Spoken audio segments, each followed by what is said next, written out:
భారత 80వ స్వాతంత్ర్య దినోత్సవ వేడుకలు ఢిల్లీలో ఘనంగా జరిగాయి. ఎర్రకోటపై ప్రధాని నరేంద్ర మోదీ జెండా ఎగురవేశారు. అంతకంటే ముందు వందే మాతర గీతాన్ని ఆలపించారు. మొట్టమొదటిసారి స్వాతంత్ర్య దినోత్సవ వేడుకల్లో వందే మాతర గీతాన్ని ఆలపించారు. ఇక జెండా వందనం తరువాత జాతీయ గేయం పాడారు. అంతకు ముందు బాపు ఘాట్కు వెళ్లిన మోదీ జాతిపితకు నివాళులర్పించారు. సైనిక వందనం అనంతరం జెండా ఎగురవేశారు. ప్రధాని మోదీ 15 ఆగస్టు స్పీచ్ లో దేశ విచ్ఛిన్న శక్తులపై మాట్లాడారు. కొంతమంది యుద్ధాలు, కరోనా వంటి సంక్షోభాలు వస్తే తమకు అనుకూలంగా మలుచుకునే ప్రయత్నం చేశారని అన్నారు. దేశంలో పెట్రోల్, డీజిల్, గ్యాస్ దొరకదని మాట్లాడారు అన్నారు. कोरोना से बाहर निकले, युद्ध की विभीषा की खबर आने लगी। कहीं यूक्रेन तो कहीं पश्चिम एशिया, हर जगह पे तनाव का माहौल। और पता नहीं भविष्यवेत्ताओं ने तो न जाने क्या क्या घोषणाएं कर दी थी।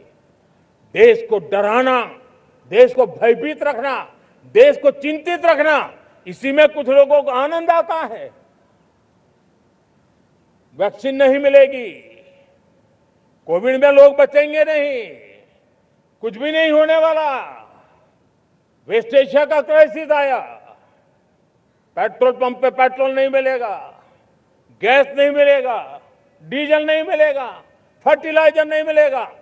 सारी दुनिया भर की अफवाहें फैला करके भारत के लोगों को भयभीत करने का, डराने का, चिंता के अंदर डुबो देने का कुछ लोगों को आनंद आ रहा था। नागरिक देवो भव के मंत्र को लेकर के जीते हुए भारत ने जो तैयारियां की थी, एक के बाद एक कदम उठाया था।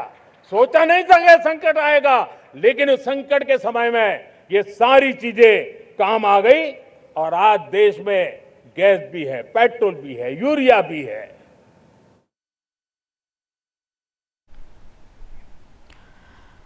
దేశంలో కొందరు ప్రతి దాన్ని ఒక ఆయుధంగా మార్చుకోవాలని చూస్తున్నారంటూ మండిపడ్డారు ప్రధాని. కానీ భారత్లో స్థిరమైన ప్రభుత్వం వల్ల గట్టిగా నిలబడిందన్నారు.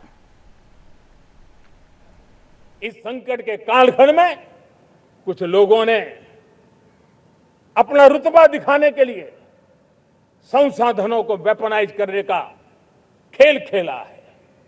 संसाधनों का वेपनाइज, रिसोर्स का वेपनाइज, पेट्रोल, डीजल, फर्टिलाइजर, दवाइयां, टेक्नोलॉजी की चिप्स, इतना ही नहीं, भूभाग को भी वेपनाइज किया जा रहा है।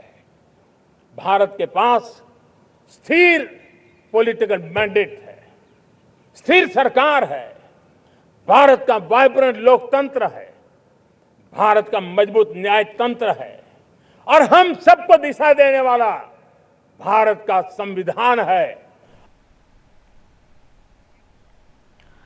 దేశం నుంచి నక్సలిజం, మావోయిజాన్ని నిర్మూలించాం అన్నారు ప్రధాని మోదీ. అడవుల్లో తుపాకులు పట్టుకున్న నక్సలైట్లు పోయినా కొందరు సమాజంలో అలాంటి భావజాలమే కలిగి ఉన్నారు అంటూ మండిపడ్డారు. हथियारी नक्सल तो गए, लेकिन दिमागी नक्सल, ये दिमागी नक्सल मौके की तलाश में है। हिंसा, अराजकता के वो रास्ते खोज रहे हैं, समाज को गलत राह पर घसीटने के लिए भांति भांति के दांव कर रहे हैं।